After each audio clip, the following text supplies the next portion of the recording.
두근거림이 멈추질 않고 지속되고 여기서 식은땀 나고 숨차고 쓰러지기 일보 직전까지 가는 것. 그런데 진찰을 해보면요, 이것이 바로 공황장애입니다. 안녕하세요, 오민지 원장입니다. 날씨도 추운데 경기도 안 좋으니 요새는 건강을 챙기기가 참으로 어려운 시절 같습니다. 특히나 이렇게 경기가 안 좋을 때는요, 정신적인 건강도 영향을 받을 수 있는데요. 그래서 요새는 우울증, 공황장애 이런 병들이 유독 많은 것 같습니다. 공황장애는요, 평소에 아무런 이상이 없었는데 갑자기 공황장애 증상이 나타나서 이상을 호소하는 경우가 많은데요. 검사상에는 아무 이상이 없는데도 공황장애 증상이 너무나도 견디기 힘들어서 결국 정신과 약을 복용하게 되는 안타까운 결과로 연결되는 경우가 많은데요. 저희 한의원에도 공황장애 환자분들이 꽤 많이 오시기도 하고요. 또 다른 증상으로 오셔서 공황장애를 같이 설명하시는 경우가 많아 함께 치료하는 경우가 많습니다. 우리가 평소에 일이 잘 안 풀리고 잘 안 되면 한숨도 나오고 가슴이 답답하잖아요. 거기서 조금만 더 심해지면 가슴이 두근두근 합니다. 이 증상은 저도 살면서 심하게 스트레스 받았을 때 몇 번 두근거림을 경험한 적이 있습니다. 그런데 여기서 멈추지 않고 좀 더 심해져서 두근거림이 멈추질 않고 지속되고 여기서 식은땀 나고 숨차고 쓰러지기 일보 직전까지 가는 것.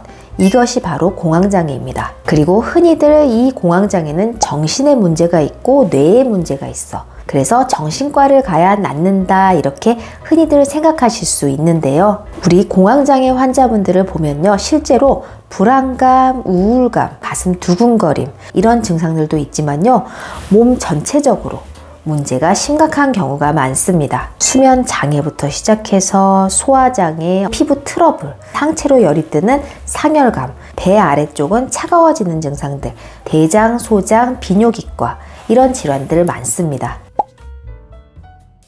공황장애 환자분들이 가슴이 너무 답답하고 두근거리고 힘들어서 실제로 심전도 검사를 가서 해보면요, 검사에 아무런 이상이 안 나오는 경우가 태반입니다. 그런데 진찰을 해보면요, 검사는 이상이 없지만 한의학적으로는 심장 기능에 문제가 있는 경우가 많습니다. 우리 양쪽 가슴 사이에 딱 중앙에 전중혈이라고 있는데요, 여기를 눌러보면 일반 사람들은 사실 크게 통증 없습니다.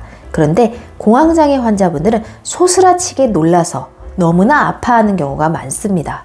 이 전중혈이 심장 기능에 해당하는 혈자리거든요. 그리고 환자분들 진찰할 때 눕혀서 두 손으로 이렇게 가슴을 지그시 눌러주면 참 편안하고 시원하다라고 하시는 분들 많은데요. 그것이 너무 오랫동안 계속 스트레스를 받고 마음을 쓰고 신경을 쓰다 보니 심장이 지쳐있고 허약해져서 누르면 편안하다고 하시는 거거든요. 그리고 제 경험상 공황장애 환자분들이 심장 기능 검사에서 이상이 안 나오더라도 안심하면 안 된다라고 생각하는 것이 갑자기 심장 기능 때문에 급사하시는 분들이 있잖아요. 그분들이 다 평소에 심장 기능에 이상이 하나도 없던 분들입니다. 그만큼 이 심장이라는 기관은요, 검사상의 이상이 잘 안 나오고 부정맥 같은 것이 아니라면 사실 돌연사 하기 전날까지도 검사에 이상이 안 나오거든요. 특히나 집안 가족이나 어르신들이 이런 심장 문제로 돌연사를 하신 분이 있다면 더욱더 방치하시면 안 되실 것 같습니다.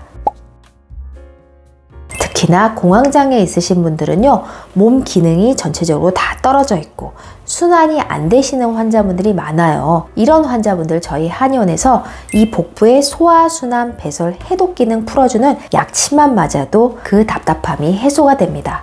보통 상열하안, 위로 열이 뜨고 하체는 차지는 이 상열하안이 있을 때 가장 먼저 막히는 곳이 바로 이 횡격막인데요. 횡격막 쪽에 간이랑 위, 그리고 조금 더 올라가면 심장도 있고 이 횡격막 부위에 다 몰려 있습니다.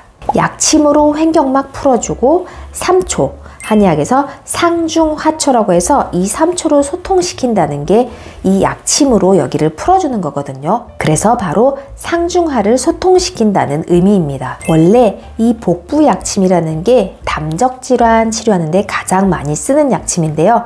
아이러니하게도 공황장애 환자분들이 간과 위, 그리고 심장에 문제가 있는 분들이 많기 때문에 이분들을 여기를 풀어주면 공황장애가 좋아질 수 있는 겁니다. 그리고 자율신경계 많이 들어보셨을 텐데요. 바로 교감신경, 부교감신경이죠. 공황장애일 때 우리 답답하고 숨이 차고 그리고 불안하고 이런 증상들이 다 교감신경 항진증입니다. 이분들은 몸을 이완시켜서 부교감신경을 활성화시켜야 합니다.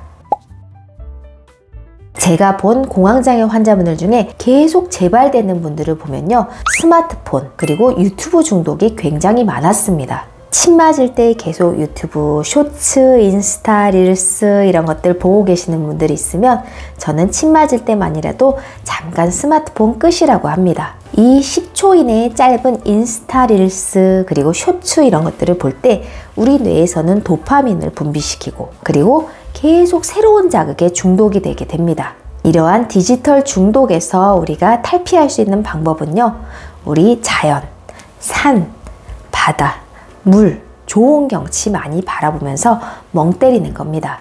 이것도 명상의 일종이고 부교감 신경을 활성화시킬 수 있기 때문에 공황장애 증상에 도움이 됩니다. 두 번째로 당 중독이 있는데요. 과일, 시리얼, 빵, 디저트, 케이크 이렇게 단 것들, 이것들 다 중독성이 있거든요.